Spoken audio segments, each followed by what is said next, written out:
नमस्कार, जय हिंद दोस्तों। स्वागत है आप सभी का आपके अपने YouTube channel study CBL classes में। सबसे पहले तो हर बहन, हर भाई, हर शेर और हर शेरनी जो मेरा ये वीडियो देख रहे हैं उन सभी को तहे दिल से धन्यवाद। और साथ ही साथ जिन भाई ने, जिन बहनों ने मेरा जो है चैनल सब्सक्राइब कर लिया है उन सभी का दिल से मैं आभार व्यक्त करता हूँ। आइए आज के इस क्लास में जो है हम रसायन विज्ञान के बिल्कुल प्राइमरी, जिसे हम कहते हैं रसायन विज्ञान की बिल्कुल शुरुआत, वहाँ से हम जो है इसके बहुत ही बारीकियों को समझेंगे। इस क्लास में आज रसायन विज्ञान के ऐसे ऐसे टॉपिक को मैं समझा कर जाऊँगा जिसको समझने के बाद आप जो है रसायन विज्ञान का बेसिक आधार कभी नहीं भूलेंगे। और दूसरी चीज़ ये है कि जिन भाइयों और जिन बहनों ने मेरा चैनल अभी तक सब्सक्राइब नहीं किया है या जिन्होंने भी मेरा चैनल सब्सक्राइब नहीं किया है वो फटाफट चैनल को सब्सक्राइब कर लें, क्योंकि इस चैनल के माध्यम से आपको इतना कुछ सीखने को मिलने वाला है जिसकी आपने कभी उम्मीद नहीं की होगी। तो आइए सबसे पहले हम जानते हैं रसायन विज्ञान, और रसायन विज्ञान की हम जानेंगे परिभाषा। रसायन विज्ञान किसे कहते हैं, सबसे पहले हम उसे जानते हैं। हमारा आज का टॉपिक है रसायन विज्ञान की प्रारंभिक रसायन विज्ञान, यानी रसायन विज्ञान का परिचय भी आप इसे कह सकते हैं। तो चलते हैं, शुरू करते हैं। केमिस्ट्री विज्ञान की वह शाखा है जिसके अंतर्गत पदार्थों के गुण, संगठन, संरचना एवं उनमें होने वाले परिवर्तनों का अध्ययन करते हैं। यानी पदार्थ के गुण, संगठन, संरचना में होने वाले परिवर्तन को ही क्या कहते हैं, रसायन विज्ञान कहते हैं। आपने परिवर्तन सुना होगा। परिवर्तन दो प्रकार के होते हैं विज्ञान में, एक रासायनिक परिवर्तन होता है तो दूसरा भौतिक परिवर्तन होता है। तो यहाँ पे रासायनिक परिवर्तन की बात कर रहा कि पदार्थ का रंग, रूप, आकार, आकृति सब यहाँ पर जो है बदल जा रहा है। तो वही कह रहा कि पदार्थ के गुण भी बदल जाएंगे, संगठन भी बदल जाएगा, संरचना और उनमें विभिन्न प्रकार के होने वाले जब हम परिवर्तनों का अध्ययन करते हैं ना, तो उस विज्ञान को हम क्या कहते हैं, रसायन विज्ञान कहते हैं। चलिए जानते हैं केमिस्ट्री शब्द की उत्पत्ति कहाँ से हुई है। केमिस्ट्री शब्द की उत्पत्ति मिस्र के प्राचीन शब्द, मिस्र देश का जो प्राचीन नाम था केमिया से हुई है। कहाँ से हुई है, केमिया। कुछ लोग मानते हैं कि वहाँ का केमिया, वहाँ की काली मिट्टी को भी कहते हैं, जिसका अर्थ है काला रंग। मिस्र का प्राचीन नाम था केमिया, और केमिया शब्द से ही जो है केमिस्ट्री शब्द की उत्पत्ति हुई है। मिस्र के लोग इसे काली मिट्टी केम कहते थे। मैंने कहा ना, दो मत हैं। एक मत तो है कि मिस्र के लोग जो है अपने यहाँ पाई जाने वाली काली मिट्टी को केमी कह के पुकारते थे, इससे जो है केमिस्ट्री शब्द की उत्पत्ति हुई है। और दूसरी जो अवधारणा कहती है कि मिस्र देश का प्राचीन नाम ही जो है केमिया था, वहाँ से जो है इसकी केमिया यानी केमिस्ट्री शब्द की उत्पत्ति हुई है। आइए आगे बढ़ते हैं। रसायन विज्ञान के अध्ययन को यहाँ पे केमिटेकिंग कहते हैं। रसायन विज्ञान के अध्ययन को क्या कहते हैं, केमिटेकिंग। देखिए, वह विज्ञान जिसके अंतर्गत रसायन विज्ञान का अध्ययन किया जाता है उसे क्या कहते हैं, केमिटेकिंग। इस बात को याद रखिएगा, ये कम्पिटिटिव क्वेश्चन के लिए महत्वपूर्ण है और साथ ही साथ ये जो है बहुविकल्पी के लिए भी बहुत ज़्यादा महत्वपूर्ण है। और आइए आपको बताते हैं रसायन विज्ञान के जनक। तो यहाँ लेवोसियर, कहीं कहीं लेवोसिए लिखा जाता है, इंग्लिश में लिखते हैं लेवाइजर, यानी लेवोसिए को रसायन विज्ञान का जनक कहा जाता है। इन्होंने रसायन विज्ञान के क्षेत्र में बहुत बड़ा योगदान दिया था। कई सारे जो है प्रयोग इन्होंने किए थे और रसायन विज्ञान के प्रारंभिक दिनों में, इसलिए इन्हें जो है रसायन विज्ञान का जनक माना जाता है। रसायन विज्ञान का जनक किसे माना जाता है, लेवोसिए को। ठीक है, लेवोसिए, लेवोजियर, जैसा भी लिखा रहे। ठीक है। पदार्थ एवं उसकी प्रकृति, ये हमारा जो है पदार्थ एवं उसकी प्रकृति। आइए जानते हैं पदार्थ किसे कहते हैं। बड़ा ही पदार्थ अपने आप में ही जो है बहुत विस्तृत है। दुनिया की कोई भी वस्तु जो स्थान घेरती है, कोई भी वस्तु हो जो स्थान घेरती हो, मतलब जो पृथ्वी का कुछ ना कुछ हिस्सा घेर लेती हो तथा जिसका कुछ ना कुछ द्रव्यमान होता हो और और संरचना में परिवर्तन का विरोध करती हो। मतलब कहने का है जो आसानी से अपनी संरचना को परिवर्तित ना करे पदार्थ कहलाते हैं, और जिन्हें अपने ज्ञान इंद्रियों द्वारा महसूस कर सकें। ठीक है ना, जिन्हें अपनी ज्ञान इंद्रियों द्वारा क्या कर सकें, महसूस कर सकें। जैसे जल, हवा, बालू आदि। हवा को भी हम अपने जो है त्वचा द्वारा महसूस कर सकते हैं, और साथ ही साथ जल, बालू और चौक, डस्टर, ये सारी चीज़ें जो हैं, और हम अपने आप को भी एक पदार्थ ही कहेंगे, क्योंकि हम जिस स्थान पे खड़े होते हैं, बैठते हैं या सोते हैं, उतना स्थान हम जो है घेर लेते हैं, और हमारा भी कुछ ना कुछ भार या द्रव्यमान होगा। भौतिक विज्ञान में भार और द्रव्यमान की अलग अलग परिभाषाएं हैं, लेकिन रसायन विज्ञान में भार और द्रव्यमान जो है हम एक ही चीज़ को डिनोट करने के लिए प्रयोग कर सकते हैं। आइए आगे बढ़ते हैं। प्रारंभ में भारतीयों और यूनानियों का अनुमान था कि प्रकृति की सारी वस्तुएं 5 तत्वों के संयोग से बनी हुई हैं। आपने पढ़ा होगा क्षितिज, जल, पावन, गगन, समीरा, पंच तत्वों से बना शरीर। मतलब होता है कि क्षितिज, जल, पावक, गगन और समीर। ठीक है ना, क्षितिज, जल, पावक, गगन और समीर से मिलकर जो है ये प्रकृति की सारी वस्तुएं बनी हैं। भारत के महान ऋषि कणाद के अनुसार, भारत के जो महान ऋषि थे कणाद, उन्होंने कहा था अत्यंत जो सूक्ष्म पदार्थ होते हैं, ये जो पूरा ब्रह्मांड है अत्यंत सूक्ष्म कणों से मिलकर बना है, और इन कणों को हम परमाणु कहते हैं। क्या कहते हैं? यानी इन्होंने कि पहले ही परिकल्पना बता दी थी कि ये जो ब्रह्मांड है किसी सूक्ष्म कण से मिलकर बना हुआ है, और जिसे आज वर्तमान में हम क्या कहते हैं, परमाणु कहते हैं। क्या कहते हैं? परमाणु कहते हैं। पदार्थ की जो है छोटी इकाई है। आइए हम बहुत ही महत्वपूर्ण बात आपको बताते हैं, जिसको पढ़ने के बाद आपको इसमें ये जो आपको सामने दिखाई दे रहा पदार्थ का वर्गीकरण, आप चाहे तो इसे अपनी कॉपी पे बना भी सकते हैं और भी इसके बाद समझ सकते हैं। पदार्थ, सबसे पहले पदार्थ की परिभाषा तो हमने आपको बता दी। दुनिया की कोई भी वस्तु जो स्थान घेरती है तथा जिसमें कुछ ना कुछ भार या द्रव्यमान होता हो, तथा जिसे हम अपनी ज्ञानेंद्रियों द्वारा महसूस कर सकते हो, तथा जो परिवर्तन का विरोध करती हो, उसे पदार्थ कहते हैं। ये तो हम आपको बहुत ही पहले बता चुके हैं। आओ आगे चलते हैं, पदार्थ का वर्गीकरण करते हैं। दोस्त, जैसे पदार्थ का वर्गीकरण करेंगे तो सबसे पहले पदार्थ का वर्गीकरण 2 आधार पे होता है। पहला होता है भौतिक वर्गीकरण, दूसरा होता है रासायनिक वर्गीकरण। ठीक है, पदार्थ का वर्गीकरण जब आप करने चलेंगे तो पहला जो वर्गीकरण करेंगे आप, वो भौतिक वर्गीकरण कहलाएगा, दूसरा जो है रासायनिक वर्गीकरण कहलाएगा। भौतिक वर्गीकरण के आधार पर पदार्थ मात्र 3 प्रकार का होता है। पहला होता है ठोस, दूसरा द्रव और तीसरा गैस। ठोस, द्रव और गैस, इनके बारे में मैं आपको एक एक करके सारी चीज़ें एक्सप्लेन करूंगा, बस आप देखते चलिए। रासायनिक, दूसरा जो वर्गीकरण उसे रासायनिक वर्गीकरण कहते हैं। रासायनिक वर्गीकरण के आधार पर पदार्थ मुख्य रूप से 2 प्रकार के होते हैं, शुद्ध पदार्थ और यहाँ पर हो गया मिश्रण। शुद्ध पदार्थ और क्या है? मिश्रण। ठीक है, मिश्रण को हम अशुद्ध पदार्थ भी बोलते हैं।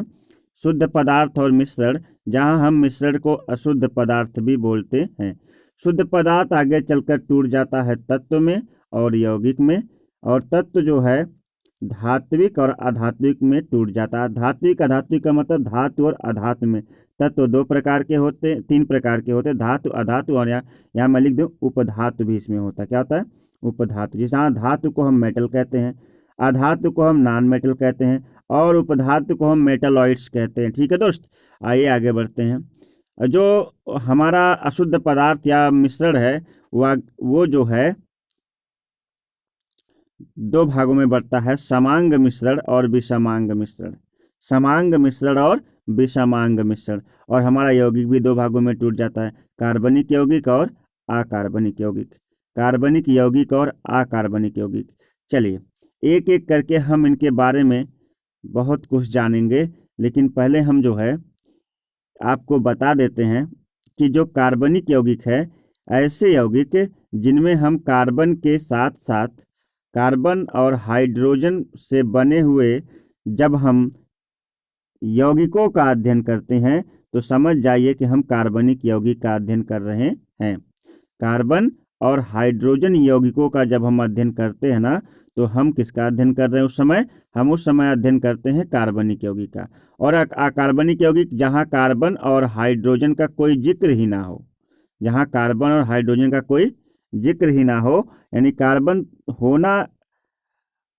होगा तो कार्बन होगा लेकिन हाइड्रोजन के साथ नहीं होगा। कहने का मतलब है, आप इस तरह से कहिए कि जहाँ पे कार्बन अनुपस्थित होगा अधिकांशतया, अगर होगा भी तो उसके साथ हाइड्रोजन नहीं होगा,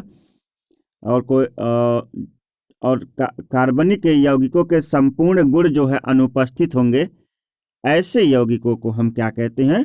अकार्बनिक यौगिक कहते हैं। ठीक है दोस्त, आइए देखते हैं कि आपके आगे इसमें से इस जो आपका यहाँ पे चार्ट बना हुआ, ये आगे कहाँ तक इसमें जो है परिभाषाएं हैं। चलिए, बहुत सारी परिभाषाएं हैं, अगर नहीं भी होंगी तो मैं आपको फिर से मैं लौट कर जो उस चार्ट को पूरा समझाऊंगा। तो शुरू करते हैं। सबसे पहले यहाँ पे ठोस है। ठोस से आप बहुत पहले से परिचित होंगे कि ठोस पदार्थ की वह भौतिक अवस्था है जिसका आकार आयतन दोनों निश्चित होता है। आकार और आयतन दोनों निश्चित होता है, ठोस कहलाते हैं। यानी जिनके आकार भी निश्चित होते हैं और आयतन भी निश्चित होते हैं, वे क्या कहलाते हैं? ठोस कहलाते हैं। जैसे यहाँ पे लोहे की छड़ है, लकड़ी की कुर्सी है, बर्फ का टुकड़ा आदि, यानी जो अस्थाई होते हैं वे ठोस होते हैं।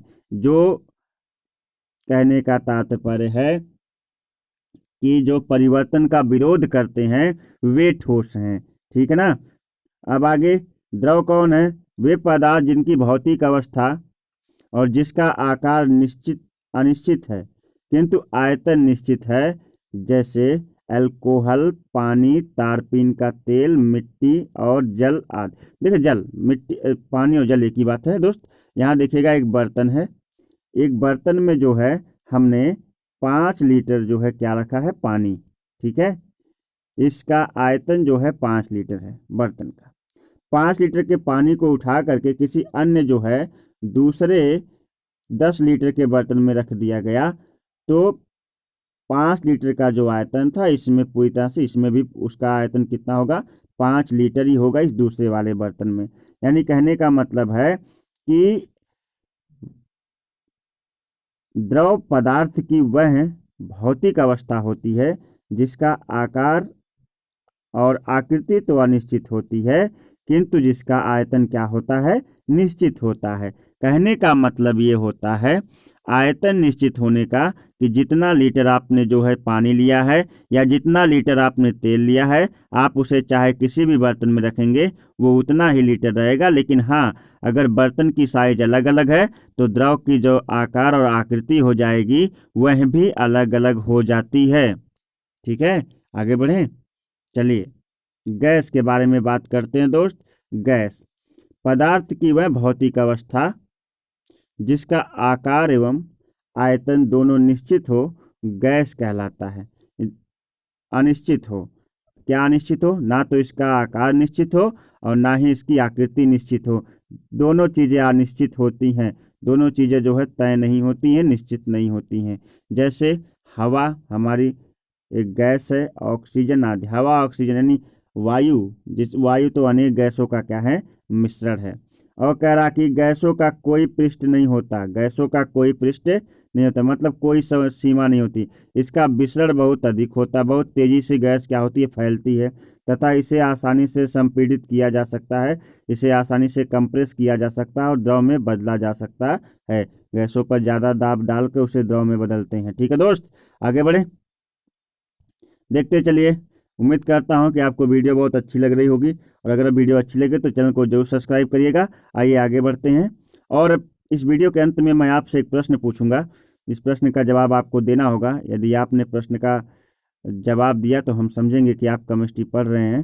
ताप एवं दाब में परिवर्तन करके किसी भी पदार्थ की अवस्था को बदला जा सकता है। जी हाँ, आप किसी पदार्थ का ताप बढ़ा दीजिए या किसी पदार्थ का पर दाब लगाइए। जब आप उस पर ताप और दाब लगाएंगे, ऐसी स्थिति में आप उसके जो है उसमें जो है आप परिवर्तन, आकार, आकृति या किसी प्रकार का उसमें परिवर्तन ला सकते हैं। परंतु इसके अपवाद भी हैं, जैसे लकड़ी, पत्थर केवल ठोस अवस्था में ही रहते हैं, आप उन्हें दाब लगा करके भी किसी अवस्था में बदल नहीं सकते। जल तीनों भौतिक अवस्थाओं में पाया जाता है। आपको पता है जो जल है वह ठोस, द्रव और गैस तीनों में पाया जाता है। पानी को ज़्यादा ठंडा करोगे तो फिर वो बर्फ़ में, ठोस में बदल जाएगा। थोड़ा उसे गर्म करोगे तो फिर वह पानी में आ जाएगा, द्रव में आ जाएगा। उसे और ज़्यादा गर्म करोगे 100 डिग्री सेल्सियस पे तो वह जो है फिर से भाप बन जाएगा, उबलने लगेगा। तो भाप बनने का मतलब गैस अवस्था है, पानी रहने का मतलब वो जो है द्रव अवस्था है। और ज़्यादा ठंडा 0 डिग्री सेल्सियस के आसपास कर देते हैं तो वह बर्फ़ में बदल जाता है। तो यह क्या होता है? पानी की ठोस अवस्था। तो पानी पृथ्वी का एक ऐसा मात्र इकलौता जो है पदार्थ है जो तीनों अवस्थाओं में रह सकता है, ठोस, द्रव और गैस में पाया जाता है। आइए, पदार्थ की तीनों भौतिक अवस्थाओं में निम्न रूप में साम्य होता है। ठोस, ठोस है, फिर वो द्रव में बदलता है, फिर वो गैस में।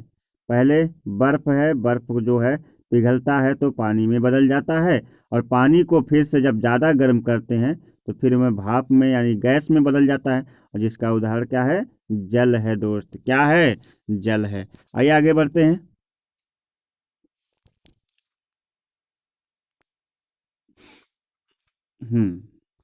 कह रहा कि कुछ पदार्थ गर्म करने पर सीधे ठोस से गैस में बदल जाते हैं।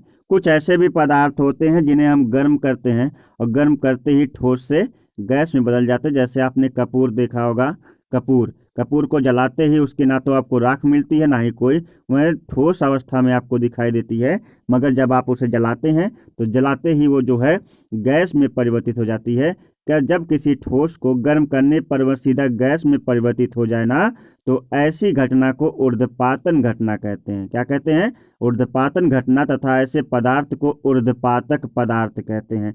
जहाँ हम किसी ठोस को गर्म करते हैं और गर्म करने पर ठोस जो है ठोस अवस्था से सीधा किस अवस्था में चला जाता है?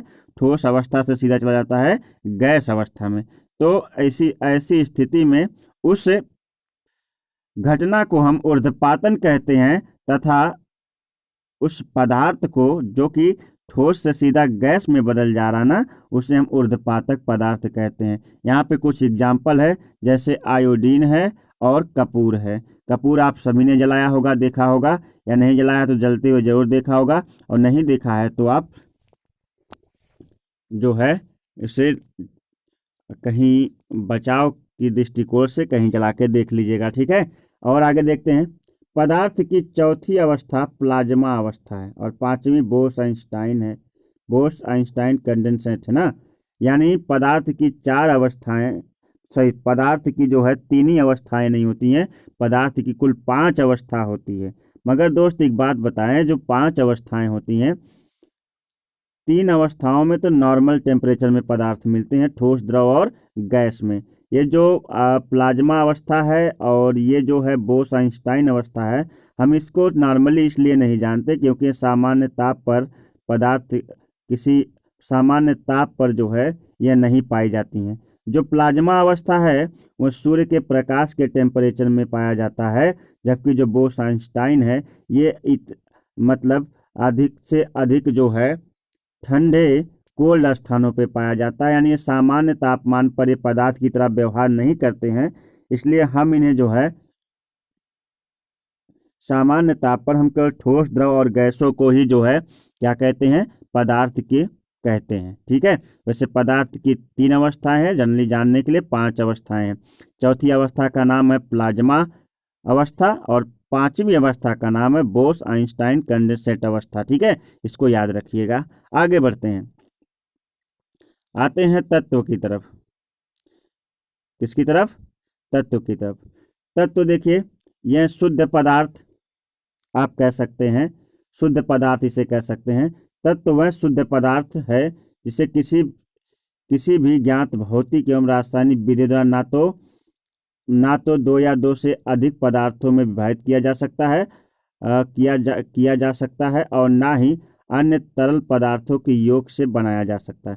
तत्व जो है बिल्कुल शुद्ध होता है। अगर सोडियम के तत्व हैं तो उसमें सोडियम के अणु और सोडियम के परमाणु ही रहेंगे। अगर ना हाइड्रोजन के तत्व हैं तो उसमें हाइड्रोजन के अणु और हाइड्रोजन के परमाणु ही रहेंगे। अगर ये मानिए आपका सोडियम है, इसमें सोडियम तत्व है तो तत्व को बनाने के लिए सभी जो परमाणु रहेंगे वो सोडियम के रहेंगे, सभी जो अणु रहेंगे वो सोडियम के रहेंगे। इसमें किसी और अणु परमाणु का जो है क्या मिश्रण नहीं हो सकता है, ठीक है। जैसे सोना है, चांदी है, ऑक्सीजन है आदि, इनमें जो है किसी अन्य गैसों का या अन्य तत्वों का या किसी अन्य पदार्थ का जो है मिश्रण नहीं होता है। ये अपनी शुद्धता को क्या किए रहते हैं, बनाए रहते हैं, ठीक है। आगे बढ़े, देखिएगा कुछ यहाँ पे इंपॉर्टेंट पॉइंट दे रहा है। अभी मैं यौगिक बात चलता हूँ। पृथ्वी पर पाए जाने वाले महत्वपूर्ण तत्व एवं उनका प्रतिशत, भूपटल पे कौन कौन से तत्व जनरली मेन रूप से पाए जाते हैं, उनका परसेंट कितना है। जैसे ऑक्सीजन की बात करें तो ऑक्सीजन पृथ्वी पर जो है 46.60 है, सिलिकॉन 27.72 है, एल्युमिनियम का परसेंटेज है 8.13, लोहा का परसेंटेज है 5%, कैल्शियम है 3.6%, सोडियम का प्रतिशत है यहाँ पे 2.83%, पोटेशियम का प्रतिशत है 2.59%, मैग्नीशियम का प्रतिशत 2.09% और हाइड्रोजन का प्रतिशत यहाँ पे टाइटेनियम छूट रहा है, टाइटेनियम का परसेंट 0.44% और हाइड्रोजन है यहाँ पे 0.14% और टोटल कुल मिला के 99 दशमलव कितना है 14% जो है पृथ्वी के स्थान यही घेरे हुए हैं, बाकी के अलावा। और आइए अब चलते हैं यौगिक पर। यौगिक किसे कहते हैं? यौगिक देखिए, तत्वों का जो मिश्रण होता है एक निश्चित और क्रमिक अनुपात में, वही यौगिक कहलाता है। वह शुद्ध पदार्थ है जो रासायनिक रूप से दो या दो से अधिक तत्वों से, क्योंकि तत्व खुद अपनी जो है शुद्धतम अवस्था को बनाए रखते हैं, जब वो आपस में मिलते हैं तो एक शुद्ध यौगिक बनाते हैं ना। तो वह शुद्ध पदार्थ जो रासायनिक रूप से दो या दो से अधिक तत्वों में एक निश्चित अनुपात में जो है रासायनिक संयोग से बने होते हैं, यौगिक कहलाते हैं। यौगिक के गुण उनमें अवयवी तत्वों के गुणों से भिन्न होते हैं। जैसे जल है, जल और ऑक्सीजन से जल और ऑक्सीजन एवं हाइड्रोजन से मिलकर जो है जल बनता है। जल किससे बनता है? हाइड्रोजन और ऑक्सीजन के मिश्रण से। इसमें ऑक्सीजन जो है जलने में सहायक होता है और हाइड्रोजन खुद जलता है, लेकिन दोनों का मिश्रण जो है आग को बुझा देता है। यानी कहने का मतलब है कि हाइड्रोजन एक ज्वलनशील पदार्थ है, ऑक्सीजन जलने में सहायता करता है, ठीक है। और जब ऑक्सीजन हाइड्रोजन से मिलता है तो कहने का मतलब आग लग जानी चाहिए। लेकिन दोस्त ये समझाना चाहता है कि जब तत्व से जब यौगिक बनते ना, तो यौगिक के जो गुण होते हैं तत्वों से कुछ भिन्न होते हैं। यानी हाइड्रोजन का स्वभाव है ज्वलनशीलता, ऑक्सीजन का स्वभाव है कि ये जलने में सहायता करता, लेकिन ये मिलकर एक ऐसा यौगिक बना देते हैं H2O जो आग को ही बुझा देता है। तो कहने का मतलब जो यौगिक बनते हैं ना, उनके जो गुण होते हैं वो तत्वों के गुणों से क्या होते हैं? भिन्न होते हैं। इस बात को याद रखिएगा। आइए अब आगे बढ़ते हैं, हम चलते हैं मिश्रण की तरफ। मिश्रण को हम अशुद्ध पदार्थ भी कहते हैं। वह पदार्थ जो दो या दो से अधिक तत्वों एवं यौगिकों से किसी भी अनुपात में मिलाने से प्राप्त होता है ना, मिश्रण कहलाता है। किसी भी अनुपात में दो या दो से अधिक तत्वों और यौगिकों को आप मिला देंगे तो क्या हो जाएगा? मिश्रण बन जाएगा। इसे सरल यांत्रिक विधि पुनः प्रारंभिक अवयवों से क्या किया जा सकता है? भिन्न अलग किया जा सकता है। इसे किसी तरह से फिर आप क्या कर सकते हो? मिश्रण को अलग कर सकते हो। चलते हैं मिश्रण के प्रकार जानते हैं। और अब फिर मैं कहता हूं कि आपको वीडियो अच्छी लगी रही होगी, उम्मीद करता हूं। तो आइए चलते हैं समांग मिश्रण। सबसे पहले इसको हम कहते हैं होमोजीनस। समांग मिश्रण क्या है? निश्चित अनुपात में अवयवों को मिलाने से समांग मिश्रण तैयार हो जाता है। इसके प्रत्येक भाग के गुण धर्म एक समान होते हैं। जैसे चीनी या नमक का जब जलीय विलयन बनाते हैं ना, तो जलीय विलयन यदि हमने जो है दोनों सही मात्रा में लिया है, यानी पानी या नमक या पानी या चीनी, तो आपको एक ऐसा विलयन देखने को मिलेगा जिसमें विलेज और विलायक जो है एक दूसरे के अपना अस्तित्व बिल्कुल क्या कर चुके होंगे? खो चुके होंगे, ठीक है ना। यानी दोनों एक दूसरे में ऐसे विलीन हो चुके होंगे कि इसमें किसी का पता लगाना जो है भौतिक रूप से आपके लिए जो है आसान नहीं है। आगे बढ़ते हैं। विषमांग मिश्रण, अनिश्चित अनुपात में, किसी भी अनुपात में जो है अवयवों को मिलाने से विषमांग मिश्रण का निर्माण होता है। इसके प्रत्येक भाग गुण इनके संगठन भिन्न भिन्न होते हैं। विषमांग मिश्रण एक ऐसा मिश्रण होता है जिसमें आप जो है जब दो या दो से अधिक पदार्थों को घोल देते हो तो या मिला देते हो तो दोनों एक अपनी जो है अपने अस्तित्व को बनाए रखते हैं, दोनों अलग अलग नज़र आते हैं। जैसे आप रेत और जो है लोहे की छीलन ले लीजिए, या आप जो है कि इस जैसे कंकड़ पत्थर को और जल का मिश्रण ले लीजिए, तो ये आपको पूरी तरह से दिखाई देगा, लेकिन समांग में ऐसा नहीं होता है। अब आगे एक और आपके महत्वपूर्ण टॉपिक लेकर यहाँ पे आए हैं, सामान्य शरीर में तत्वों की औसत प्रतिशतता। हमारे शरीर में किस तत्व की प्रतिशतता कितनी है? जैसे ऑक्सीजन 65% है, कार्बन 18% है, हाइड्रोजन 10% हमारे शरीर में है, नाइट्रोजन हमारे शरीर में 3% है नाइट्रोजन, कैल्शियम है 20%, फास्फोरस है कितना, वो 1%, पोटेशियम है 0.35%, सल्फर है कितना, सल्फर है दोस्त 0.2%, और फिर यहाँ पे देखिए सोडियम है 0.15%, क्लोरीन है 0.15%, मैग्नीशियम है 0.005%, और लोहा है 0.004%, और फिर अन्य तत्व जो है यहाँ पे अन्य तत्व 0.06% अन्य तत्व हैं। तो ये ऐसे कुछ तत्व हैं जो हमारे शरीर में क्या है, विद्यमान है, और जो हमारे यहाँ तक कि विद्यमान ही नहीं है बल्कि हमारे शरीर का संतुलन भी ये बनाए रखते हैं। तो उम्मीद करता हूँ कि आज की जो वीडियो रही वो आपको बहुत ज़्यादा पसंद आई होगी, और वीडियो यदि आपको पसंद आई तो आप जो है वीडियो को ज़्यादा से ज़्यादा लाइक करें, अपने दोस्तों तक इस वीडियो को शेयर करें, और चैनल पर नए हैं तो आपसे रिक्वेस्ट है प्लीज़ चैनल को सब्सक्राइब कर लें और बेल आइकन को ऑन करना मत भूलिएगा, क्योंकि ऐसी बहुत सारी वीडियो मैं लेकर आता रहता हूं जो आपके लिए बहुत नॉलेजफुल और आपकी स्टडी में बहुत मदद करेगी। और चैनल को सब्सक्राइब तो बिल्कुल कर लीजिएगा। चलते हैं, मिलते हैं इसी तरह की एक नई वीडियो के साथ। लेकिन मैंने आपसे एक वादा किया था कि मैं आपसे जाते जाते जो है एक प्रश्न पूछ कर जाऊँगा। तो वो मेरा क्वेश्चन है जो कि रसायन विज्ञान का क्वेश्चन है, कि ध्यान से सुनिएगा दोस्त, रसायन विज्ञान का क्वेश्चन है कि उपधातुएं किसे कहते हैं, और उपधातुओं के कम से कम 2 उदाहरण बताइए। उपधातुएं किसे कहते हैं, उपधातुओं के कम से कम 2 उदाहरण बताइए। बड़ी परिभाषा देने की ज़रूरत नहीं है, छोटी परिभाषा आप दीजिएगा कमेंट बॉक्स में और उसके एग्जाम्पल जरूर लिख दीजिएगा। मिलते हैं एक नई वीडियो के साथ, तब तक के लिए नमस्कार, बाय बाय, जय हिंद दोस्तों।